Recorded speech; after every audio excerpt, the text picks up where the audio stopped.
So the preparation's gone well. The guys are enjoying Wellington. The weather is really great here. We're staying in a hotel that's close to the beach. So the guys are feeling a little bit at home, although it's not as warm. So it's favourable from a training perspective.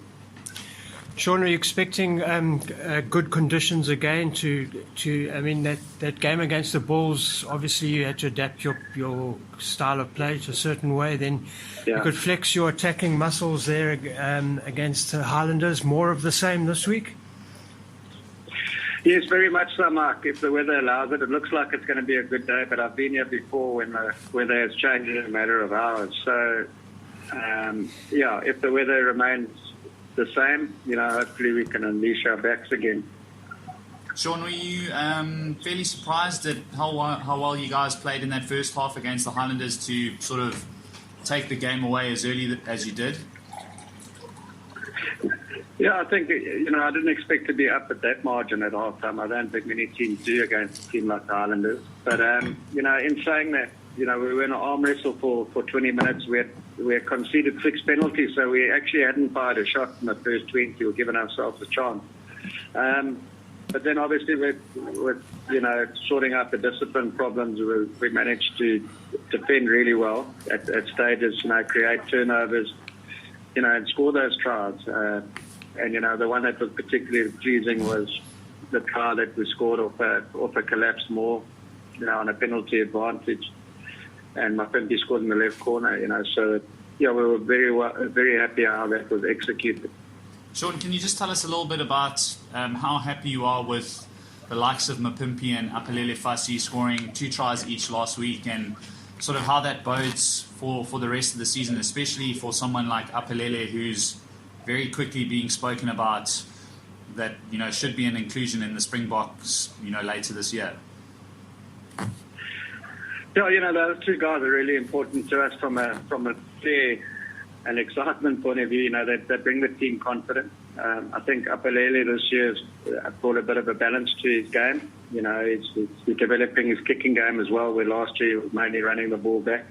So that has obviously given us other options and made him a little bit more unpredictable.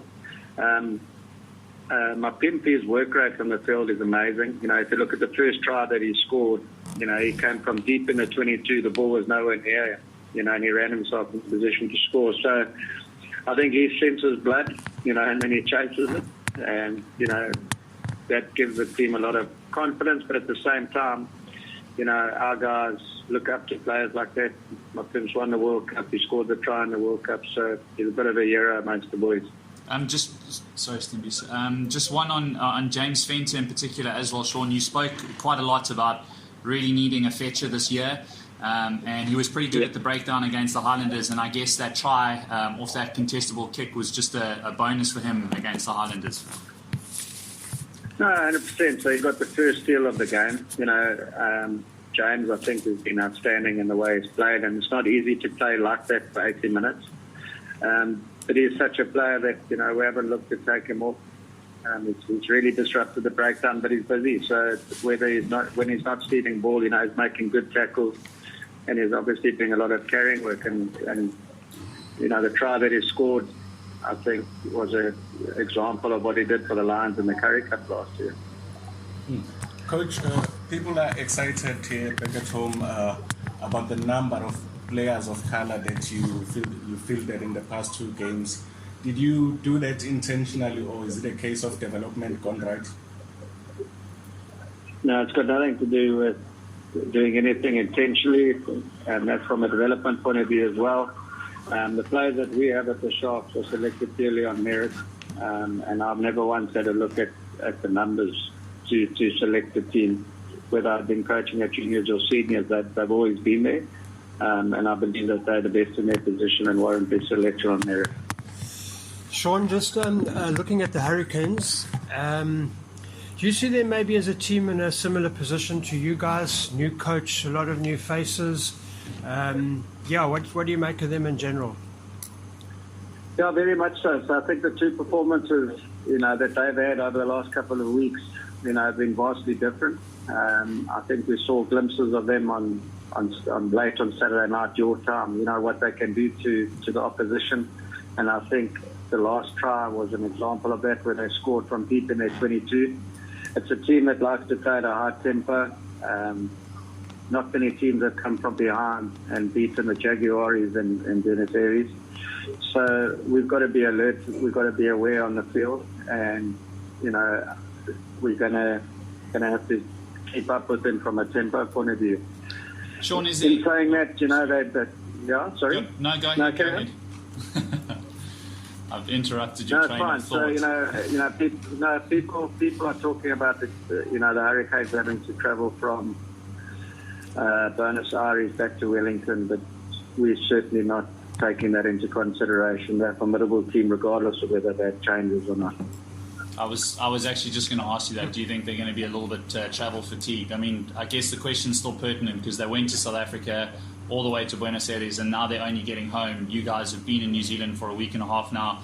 You're basically waiting for them. Do you think it is going to have any role, or you're not playing into that talk? No, we're not going to play into that talk. They're gaining time by coming back home. So at the end of the day, they would have recovered by Saturday. Make no mistake about it, and they'll be ready for us. Gentlemen, any further questions? Sean, we just had a couple of questions that were emailed through to us from the media, if you wouldn't mind asking a few of them. No problem. So in terms of the style of rugby you want to play and playing inclusively off the turnover ball, was the match against the Highlanders the perfect template? Yes, it was. I think that's an example of how we want to play. We did get caught out defensively early on in the game, but then we got the balance right. It's always difficult to have line speed and cover the backfield. And I think, they beat us on the outside a couple of times in the first half, but the guys' energy was amazing. They scrambled back and managed to keep a clean slate in that first half. So that was credit to the team on the courage that they showed in getting back. And yes, if those turnovers present themselves, we'll certainly grab them. Work kicks are another opportunity for us where we can pounce on. So it's not only from turnover ball. But yeah, I suppose that is as close as you can get to what we're trying to do. We just need to be better in certain areas. Okay. And there was a string of penalties conceded in the second half. How do you plan to fix this discipline? Yeah, I think those are more individual things which we've addressed during the week. Conceding 15 penalties in a game is not ideal, and it's not often that you come out with a win conceding that amount of penalties. So we've worked on it, and we've spoken hard about it, how the team can put themselves under pressure. 15 penalties in a game affect the possession and territory stats hugely, and obviously we're a team that wants to have the ball, not give it away. Mm. And Coach Sean, how pleased are you with the way that the back three have been combining in the play? Yeah, that we've got a lot of team spirit in this group. Andre and Lukanya have been playing together for some time now. So we've got some continuity there. Kerwin and Louis have played together. Sanele has played really, really well. Coming off the bench.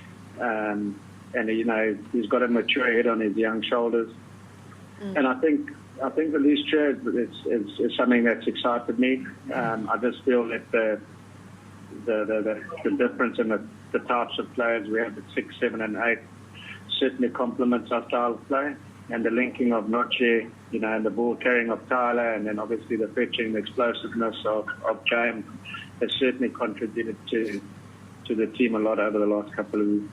Can I just ask one more question? Yeah. Sean, Spoo and Corsi's come home. Just wanted to figure out if you guys know how bad that hamstring injury is and how long he's facing on the sidelines.